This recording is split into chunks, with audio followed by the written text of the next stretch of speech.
Hello guys, ako si Hop Malikay. Ang ipakita ko sa inyo ngayon ang spinning LED 3-leaf lamp. Ito guys bali ito. Bali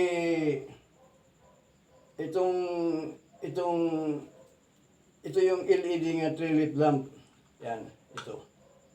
Ayan.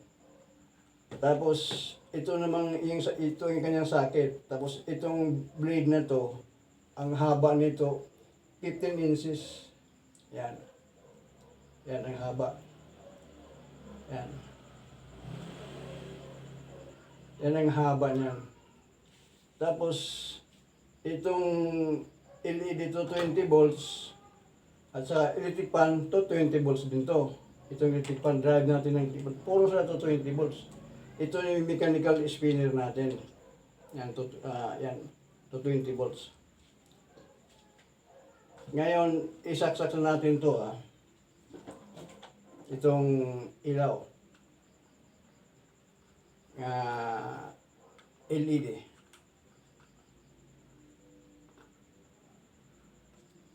Yan.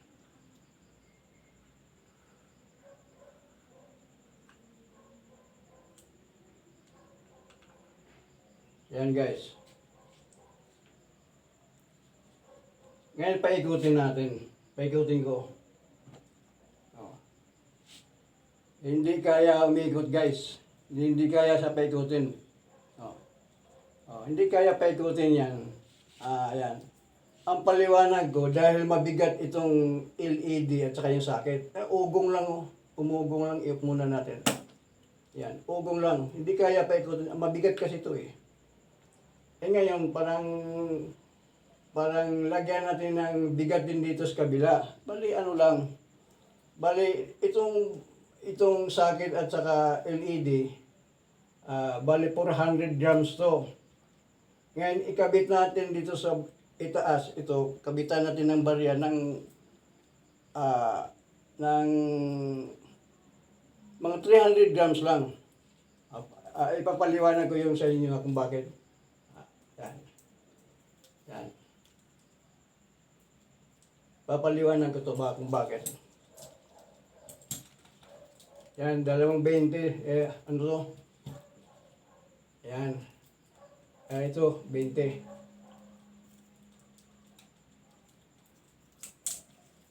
Yan. Yan, ganyan guys.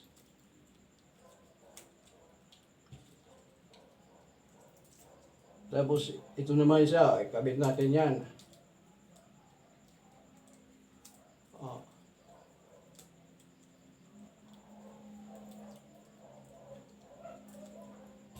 Tapos, itong isa rin 20, kabit din natin.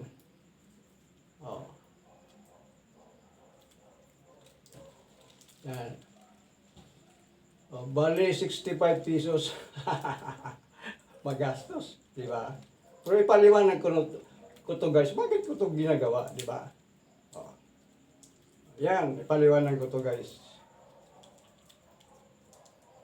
Papaliwanag ko bakit ko to ginagawa. Parang mayroon tayong matutunan, di ba?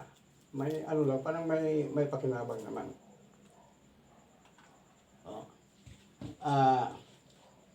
Ito guys,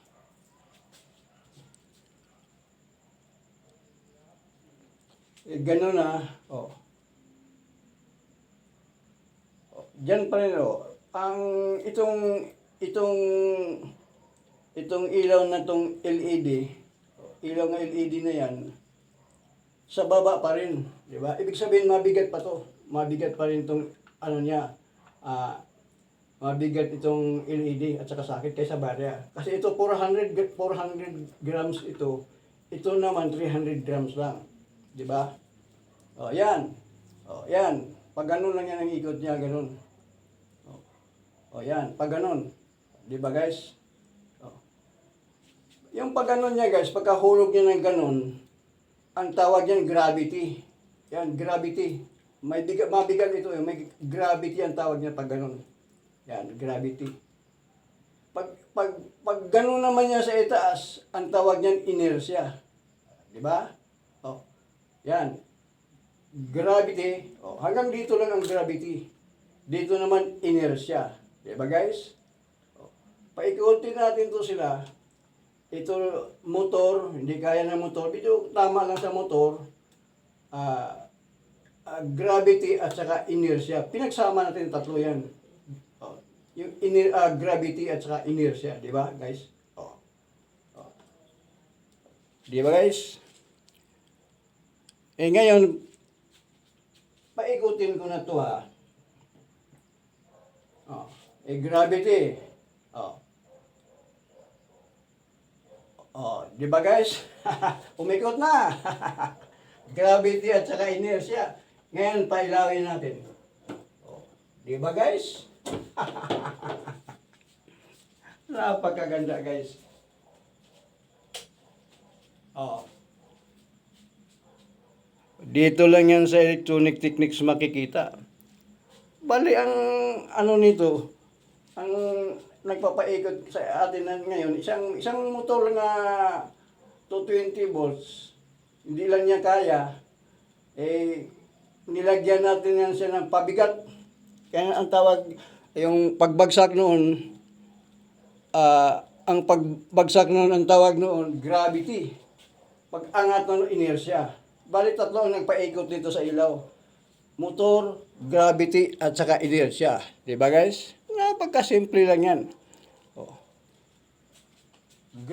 Motor, gravity, at saka inertia. Yan ang marami tayong matutunan dito, di ba guys? Napagkagaling ko. Napagkasimple lang. Gravity at saka inertia. Umikot siya. Pero tinisting natin yan kanina, hindi siya umikot. Oh. Dahil hindi kaya ng motor eh. Yan.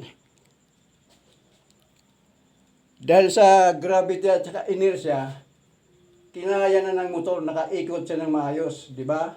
Oh, umilaw pa. Ayun. Di ba guys? Oh. Tingnan nyo, napakaganda oh. Drive motor plus gravity at saka inertia. Diba? Napakaganda oh. Oh, dito lang yan sa electronic techniques yan makikita. Pinagsama ang tatlo. Motor, drive ng motor, gravity at saka inertia. Marami tayong matutunan sa dito guys. Dito lang sa electronic techniques. Napakaganda oh. Guys, thank you and God bless.